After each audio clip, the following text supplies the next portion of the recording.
प्राणिपात नमस्कार। जय श्री कृष्णा। मैं हूं नरेंद्र अग्रवाल और आप देख रहे हैं नरेंद्र अग्रवाल यूट्यूब चैनल। तो देखिए दोस्तों, आपने रामायण देखी होगी या फिर पढ़ी होगी, महाभारत भी देखी होगी या फिर पढ़ी होगी, या फिर कोई भी धर्मशास्त्र, कोई भी धार्मिक सीरियल आपने जरूर देखा होगा। तो उसमें आपने ऋषि मुनि योगी और संत ऐसे नाम जरूर सुने होंगे, ऐसे शब्द जरूर सुने होंगे या फिर कहीं पढ़े होंगे। तो प्राचीन काल से ही ऋषि मुनि योगी और संत हमारे जीवन का अभिन्न हिस्सा रहा है। ये सभी आदर के योग्य और पूजनीय माने जाते हैं। आपने कई बार ऋषि मुनि योगी और संत सुना होगा, लेकिन क्या ये सभी एक ही है या इनमें कोई अंतर है? क्या आप जानते हैं कि ऋषि मुनि योगी और संत में मूल रूप से क्या अंतर है? यदि नहीं जानते हैं तो बने रहिए इस वीडियो के साथ में, क्योंकि आज इस वीडियो में हम आपको ऋषि मुनि योगी और संत के बीच की भिन्नता को शेयर करने जा रहे हैं। तो इस वीडियो को पूरा अंत तक देखिएगा, और यदि वीडियो में दी गई जानकारी आपको अच्छी लगे तो लाइक के बटन पर भी ज़रूर क्लिक कीजिएगा। तो आइए शुरू करते हैं। भारत में जब राजा प्रजा व्यवस्था थी, उससे पहले से ही हमारे ऋषि मुनि योगी संतों का समाज में विशेष महत्व रहा है, क्योंकि ये समाज के पथ प्रदर्शक माने जाते हैं।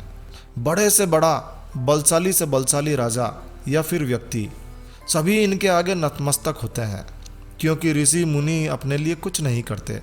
वो बस समाज के कल्याण के लिए ही अपना तप जप करते हैं और लोगों को सही मार्ग दिखाने का कार्य करते थे। आज भी आप तीर्थ स्थलों पर, जंगलों में, पहाड़ों पर ऐसे कई साधु संतों को देख सकते हैं। तो देखने में इनमें आपको बहुत ज़्यादा अंतर नहीं लगता होगा, लेकिन मूल रूप से इनमें बहुत अंतर है। तो यदि हम ऋषि की बात करें तो ऋषि वैदिक संस्कृत भाषा का शब्द है। ऋषि यानी कि जिन्होंने वैदिक रचाओं को रचा है, वे ही ऋषि का दर्जा प्राप्त कर पाए हैं। ऋषियों ने सैकड़ों सालों तक तप किया है। वैदिक काल में भी सभी ऋषि गृहस्थ आश्रम का पालन भी करते आए हैं।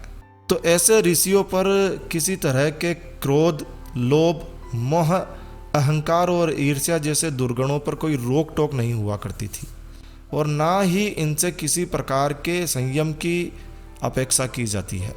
वो आप और हम जैसे गृहस्थी भी चलाते थे, और ऋषि अपने योग के माध्यम से, अपनी तपस्या के माध्यम से परमात्मा को भी प्राप्त हो जाते थे। तो ऋषि परंपरा में वो अपने शिष्यों को आत्मज्ञान देने का कार्य भी करते थे और अन्य शिक्षा देने का कार्य भी करते थे। पुराणों में सप्त ऋषियों का उल्लेख मिलता है, जो केतु, पुलह, पुलस्त्य, अत्रि, अंगिरा, वशिष्ठ और भृगु ऋषि है। बात करते हैं महर्षि की, तो जो ऋषि अपने ज्ञान और तप से सभी से आगे निकल गए, अपने उच्चतम सीमा तक पहुँच गए, ऐसे ऋषि महर्षि कहलाए। और यदि कोई महर्षि इससे भी आगे निकल गया तो वो ब्रह्म ऋषि कहलाए। देखिए, हर व्यक्ति के पास 3 प्रकार के चक्षु होते हैं। पहला ज्ञान का चक्षु, दूसरा दिव्य चक्षु और तीसरा परम चक्षु। तो जिनका ज्ञान चक्षु जागृत हो जाता है उसे ऋषि कहा जाता है, जिनका दिव्य चक्षु जागृत हो जाता है उसे महर्षि कहा जाता है, और जिनका परम चक्षु जागृत हो जाता है उसे ब्रह्म ऋषि कहा जाता है। और इस युग के अंतिम महर्षि दयानंद सरस्वती हुए थे, जिन्होंने सभी मूल मंत्रों को समझकर उनकी व्याख्या की थी। कहते हैं कि इनके बाद में आज तक कोई व्यक्ति महर्षि नहीं बन पाया है। चलिए अब बात करते हैं मुनि की। मुनि का शाब्दिक अर्थ है मौन, यानी कि शांति। तो मुनि उसे कहा गया है जो बहुत कम बोलते हैं। मुनि मौन रखने की शपथ लेते हैं। ऋषि ही आगे जाकर मुनि बनते हैं। जो ऋषि साधना प्राप्त कर लेते थे और मौन रहते थे, उन्हें मुनि का दर्जा दिया गया। वैदिक काल में कुछ ऐसे ऋषियों को मुनि का दर्जा प्राप्त था जो ईश्वर का जप करते थे, जिनका नारायण से सीधा संपर्क था, जैसे कि नारद मुनि। नारद मुनि सदा मंत्रों का जाप करते रहते थे। नारायण नारायण मंत्र का, महामंत्र का वो जाप करते थे। समाज के कल्याण के लिए मुनि कार्य करते थे। मौन साधना के साथ साथ जो व्यक्ति पूरे जीवन में रोजाना केवल एक बार भोजन करता हो और 28 गुणों से युक्त हो, वो व्यक्ति मुनि कहलाता था। चलिए बात करते हैं साधु की। अब साधु तो आपने कई देखे होंगे। साधु यानी कि साधना करने वाला। तो साधु कोई भी व्यक्ति हो सकता है, आप भी हो सकते हैं। क्योंकि साधु होने के लिए आपको विशेष रूप से विद्वान होने की आवश्यकता नहीं है, क्योंकि साधना तो कोई भी कर सकता है, आप भी साधना कर सकते हैं। प्राचीन समय से लोग साधना करते आए हैं। अब चाहे वो किसी देवी की साधना करे या फिर किसी विषय वस्तु पर साधना करे, तो उससे उसको विशिष्ट ज्ञान प्राप्त यदि वो कर लेता है तो वो साधु ही है। संस्कृत में साधु का अर्थ है सज्जन व्यक्ति। जैसे कई बार हम किसी सीधे सज्जन व्यक्ति के लिए कहते हैं अरे ये तो साधु है, तो साधु को शाब्दिक अर्थों में सज्जन भी कहा जाता है। बात करते हैं संत की। संत उसे कहा जाता है जो सदैव सत्य बोलते हैं, जो सत्य का आचरण करते हैं, जो आत्मज्ञानी होते हैं, जिनके आत्मज्ञान का चक्षु खुल चुका होता है। हमारे देश में भी कई संत हुए हैं, जैसे कि संत कबीरदास, संत तुलसीदास, संत रविदास, और भी कई संत हैं। धार्मिक व्यक्तियों को भी संत कहा जाता है। संत व्यक्ति संसार और अध्यात्म के बीच में संतुलन बनाकर जीता है, उसे ही संत कहते हैं। संत बहुत ही सहजता और शांत स्वभाव के होते हैं, उन्हें कभी क्रोध नहीं आता है। तो संत होना एक गुण भी है और यह व्यक्ति की योग्यता भी है। जो सहज है, जो शांत है, वही संत है। चलिए अब बात करते हैं योगी की। योगी का मतलब शरीर को मरोड़ तरोड़ कर दिखाने से नहीं है। एक शब्द में कहें तो जिसने अपनी सभी इंद्रियों को अपने वश में कर लिया हो वही योगी है। भगवान शिव महायोगी है, आदि योगी है। और योगी वह है जिसकी आंखें खुली है मगर उसके वश में है।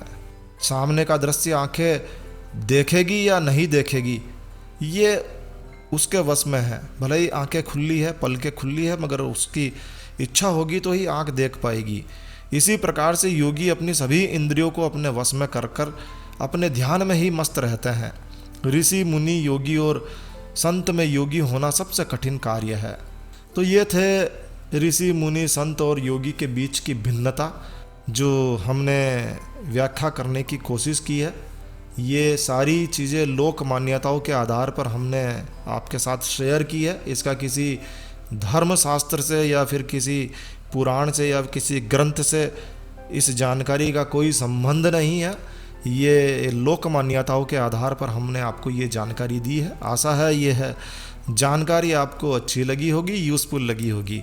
तो बस इस वीडियो को यहीं विराम देते हैं दोस्तों। यह वीडियो, यह जानकारी आपको कैसी लगी कमेंट करके हमें ज़रूर बताएं। यदि आपको हमारा ये वीडियो, यह जानकारी अच्छी लगी है, यूज़फुल लगी है तो कृपया लाइक के बटन पर ज़रूर क्लिक कीजिए। और यदि आपने हमारा ये चैनल सब्सक्राइब नहीं किया हुआ है तो कृपया चैनल सब्सक्राइब कर लीजिए, क्योंकि इस चैनल पर हम लेकर आते हैं आपके लिए तरह तरह की धार्मिक जानकारियाँ, होम रेमेडीज, होम टिप्स और टेक्निकल नॉलेज। तो सब्सक्राइब करने पर आपको हमारे नए वीडियोस की अपलोड्स लगातार निरंतर मिलती रहेगी।